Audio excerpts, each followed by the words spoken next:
Isaiah, you kind of finished things off there with the three-point play at the end, and then you're punching, I think even headbutting the basket stanchion. Just what was going through your mind at that moment? How good did that moment feel for you and for this team to break free in what was kind of a mess of a game?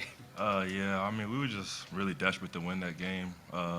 We knew it was gonna be ugly, but the goal was just come out with a win. It didn't matter how it looked or how we did it. Just the goal was just to come out with a win. And just when that play happened, just all the emotions of this whole time us being here, all the like games we fought hard in, and just that play, it felt good for us to finally, fight hard to get the win out. Isaiah, what's the past few days been like for you? Just with what happened against Auburn, to miss yesterday, but then be able to come back and also just play the way you did. It's been a roller coaster. I really wanted to play yesterday, and I was shut down. I mean, it was a good thing I was shut down, but I really wanted to play yesterday. And when they gave me the call to, I can say I can go today. A lot of emotions was going on, and I had a lot of energy for the day, so I felt really good playing. Your threes were your first of the season, and did you just kind of go out there with confident, knowing that whatever you could do to help the team, you were going to do? Yeah, I mean, I felt like if I hit 1 3, then I was gonna feel a lot more confident shooting and taking the other ones. So that's what happened.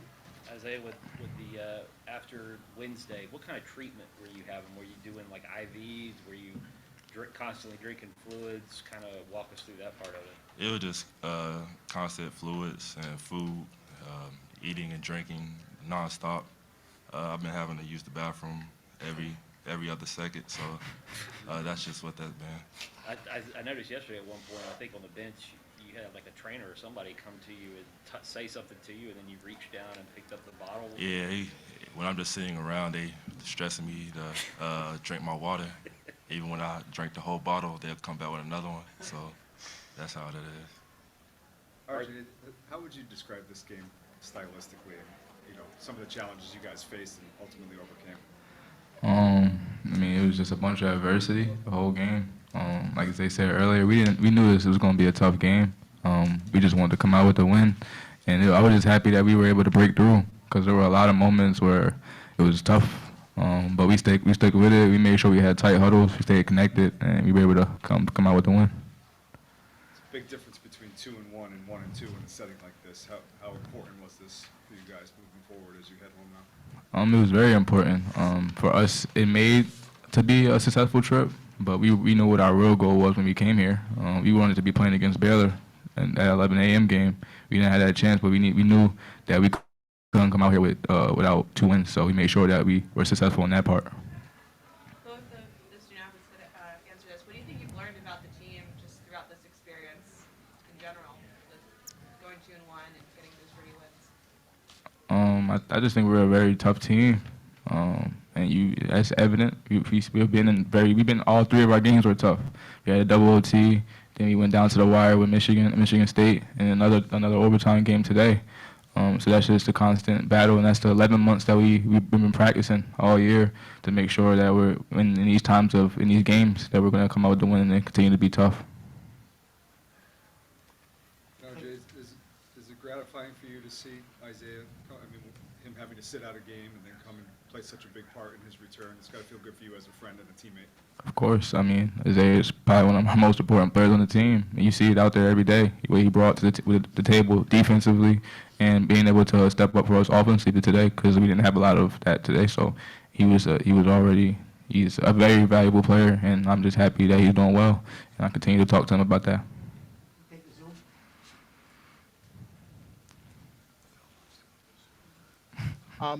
Hi, this question can be either for RJ or for Isaiah, but with the way that you have seen really 3 different games since you've been here, what do you think you have learned the most about your team, seeing as you played 3 different types of tough games this week? I mean, really that we're gonna fight the whole time. It don't matter what the game looks like.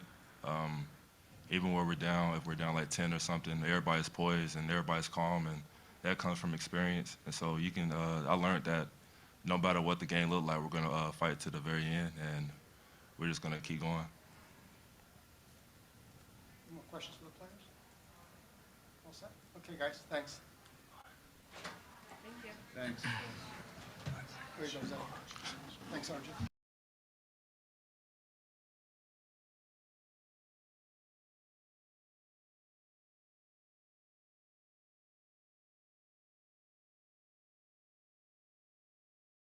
Give you, especially coming down the stretch of the game where baskets were not easy to come by.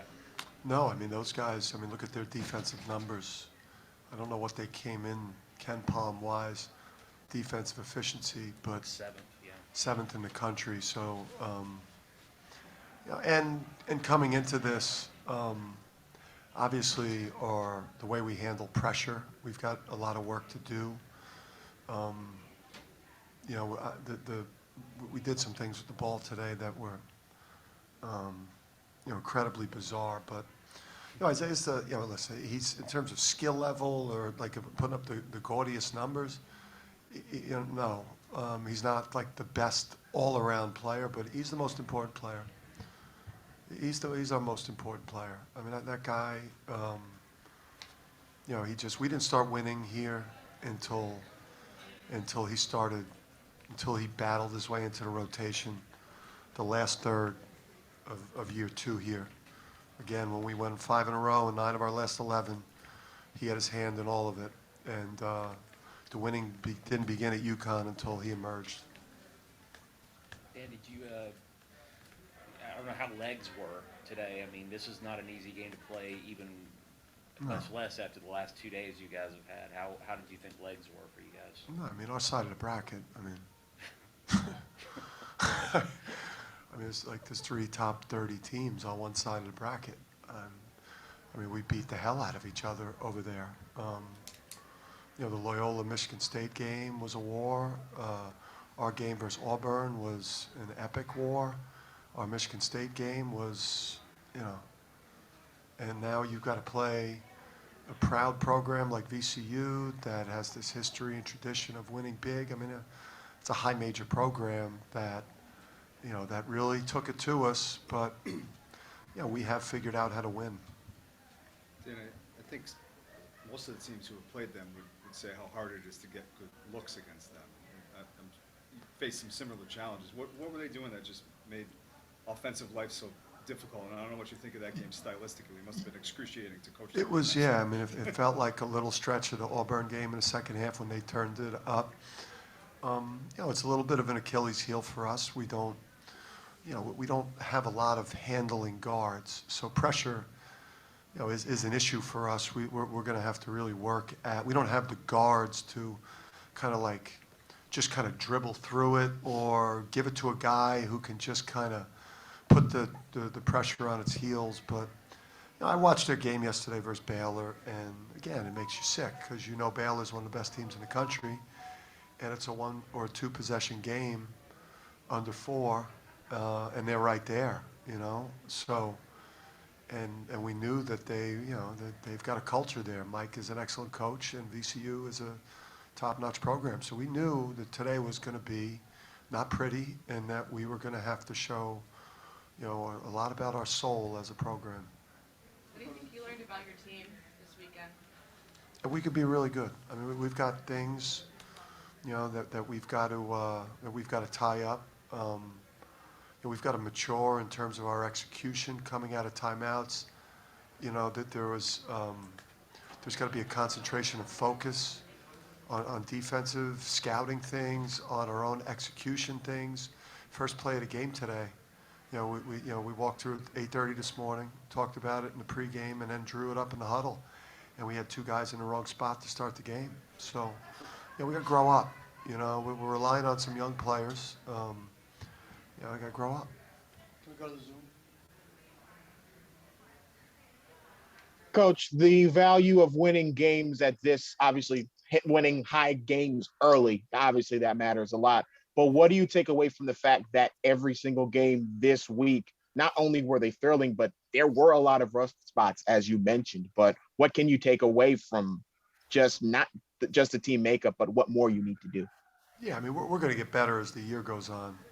Obviously, you know, we found out a little bit about who we are here and what our blind spots are when you play, you know, in a tournament like this. But, it's early in the year. I mean, we just played 3 brutal games, within 3 days span, and we played every game at like noon or 1 o'clock. So we haven't had time to have like a regular shoot around to prepare for any of these games. We've basically had video at night and then had to play pretty much every day at like 2 o'clock, noon. So it was a little bit, you kind of fly by the seat of your pants here in terms of preparation when every game you play feels like it's like at noon. Another Zoom. Thank you. Yeah. Yeah, I know you wanted Isaiah to look for his three-pointer to shoot more threes this year, and do you think this prompts him maybe to look for a shot a little more moving Yeah. forward? I'm telling you, he makes them. If you are around us daily and you see him in the summer, the guy, he makes them. He makes them. It hasn't translated to the court, but I'm telling you, he makes them, and he's got a nice release, and he's got good rotation, and if our fours, Cook, obviously had a couple looks at it, but if we could ever get that from him, which he's capable of, that's just going to open up the court for us so much offensively. One more from Zoom. Hey, Dan, how much has kind of RJ evolved as a guy who can take over a game when you need it? You were really struggling offensively today, and you're the only guy that could get it going. Yeah, so yesterday, like one of, the possession, the crucial possession where RJ had a flat ball screen and then a rescreen, and he threw it back to Andre, and then Adama shot the quick hook with 3 to go, and then they got the run out 3-point play, like that awful sequence. I kind of like grabbed him last night and said, like, you've got to drag that ball screen out, and you got to be the one that makes the play. You can't throw that back to Andre, who then throws it in the post. Like, you got to drag that out and do what a UConn guard would do in that situation and go try to make the shot to put the game away. And he did that all day long today. And in the Big East, you're going to have a lot of games like this. So every time you win one, does it kind of build your confidence that you can kind of win ugly if you have to? Yeah, I mean, Big East tournament, no doubt. Thankfully, you get like 2 or 3 days to prepare in between for most of the season. But yeah, I think we draw a lot of confidence. I think Auburn's gonna have a big time year. Those guys are great, and obviously the Michigan State game, you have a chance to win that one, and then now the real gut check win here when you play, when VCU forces you to play, not at your best, but you find a way. This wasn't what we wanted out of the trip. We wanted to win it, and we wanted the opportunity to play Baylor today. But, we could, I could live with the trip. I could live Thanks. it. Just to build off that a little bit, Dan, you wanted to play this morning, but you're going home 2-1 and 6-1 overall versus 1-2, 5-2, whatever it is. Do you emotionally and just the trajectory, should guys feel good about your body of work so far? Yeah, I mean, we've got to come out of here. We obviously can't afford to have, but again, I mean, 3 days, 3 games, all early game. For the guys that didn't have it today, this was pretty taxing. And again, the games that we played, everyone played the same 3-game stretch, but we played 3. I mean, just complete war games like that, and. I think we will draw a lot of confidence that we could find a way to win. We've obviously have a ton of special situation things to look at that we're going to get a lot better from. But yeah, I mean, to be 6-1, to know a lot about our team, to have a couple home games before we go, on a stretch of 22 high-level games just like this, we needed to win today badly. Thanks, guys. Thank you. Thank you.